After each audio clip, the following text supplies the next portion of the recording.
Армысыздар менің көрермендерім, менің каналыма қош келдіңдер. Тіршілікте күтпеген жайттар орын ала береді екен.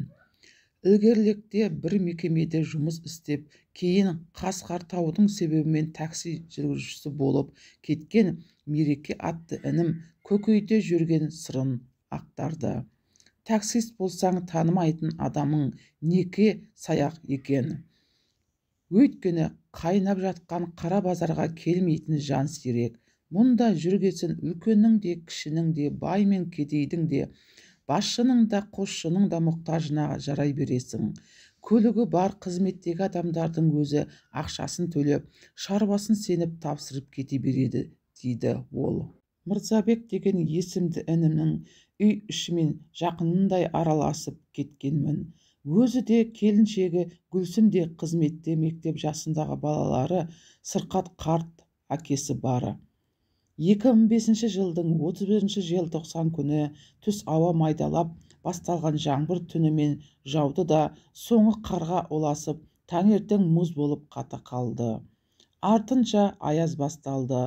Ұмытқаным жоқ, қаңтардың 4 күні де үйінде бір жағдай болып қалғанын айтып, Мырзабек сол кезде көпшілік енді қолдана бастаған ескілеу қалта телефоныма хабарласты.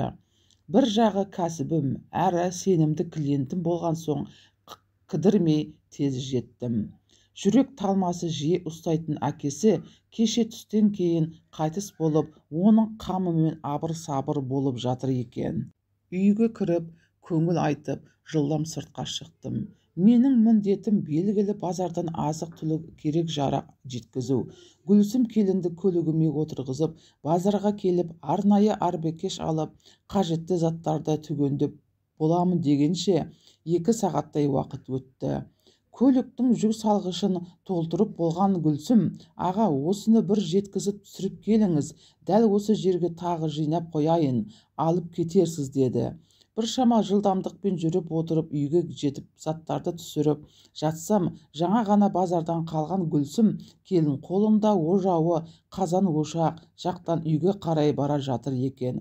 Киімінің сыртындағы қалың қызыл халатын да өзгертіп үлгеріпті. «Ай келін, қалай тездеткенсің, жаңағы маңға барып заттарды алып келейін бе?» дедім сасып қалып. Ол да басын изеп күліп өте шықты.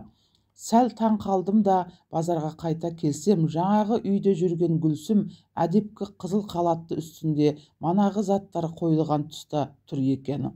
Таң қалғаның көкесі енді болды. «Келін жау, жаңа ғана үйде жүрген едің, енді базардан бір шығыпсың, бұл қалай?» дедім таң қалып. «Аға, осымен болды, шалтатып алып кете беріңіз, мен бір қажетті бұйымды алып қайнымның көлігімен жетем», деді.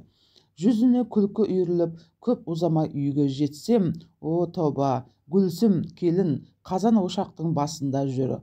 Одан бетер таңғалып, «Ай келін-ау, анда барсам анда, мұнда келсем мұнда, құстай ұшып жүргеніңге түсінбей қалдым» десем, ол тағы да күліп, басына изгеннен арыға бармады. Іле-шала ашық тұрған дарбаздан кіріп келген Гүлсім келінді көргенде аузымды ашып қалдым. Екі жаққа кезек-кезек қарай берген маған қасымызға жақындаған Мырзабек пен бір-біріне тамшы судай аумай қалған екі келіншек қосыла күліп бермесі бар ма? Бәрін енді ғана түсінген бастаған мен де оларға қосылдым.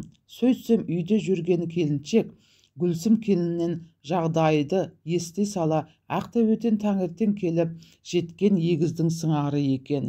«Жүре берсең, көре бересің» деген осы екен-ау деп әңгімесін аяқтады Мереке. Құрметті көрермендер, тіркелмеген болсаңыз тіркеліп, лайк басып қолдап кетіңіздер.